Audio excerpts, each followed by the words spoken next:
Hi guys, just a short video to talk to you about our Greyback Correx, which is totally exclusive to Kremer Signs.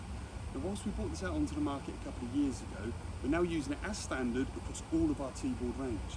And a starter board where you're really going to see the benefit of this new sheet are predominantly white boards such as these.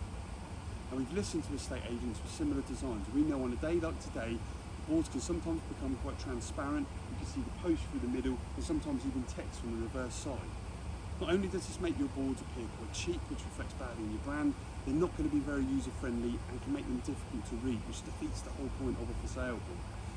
So we've worked with our material supplier and we've come up with a greyback material, meaning that the face is still the fresh white material for printing, so you have that crisp white background, but on the reverse side you have a greyback sheet, which means that it totally eliminates any show through of the post and text from the reverse side.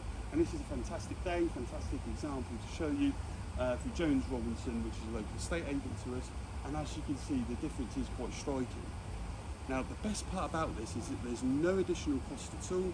They're totally compliant with our eco-board range, meaning that your boards are not only going to be more visible, they're not only going to look higher end, there's going to be no additional cost, and they are going to be fully recyclable, meaning you tick the eco box as well. Now if you're looking for a rebrand, or if you have a whiteboard design already, then we'd love to hear from you. Please get in contact via email, sales@kremersigns.co.uk, or telephone number 01635 55 0022.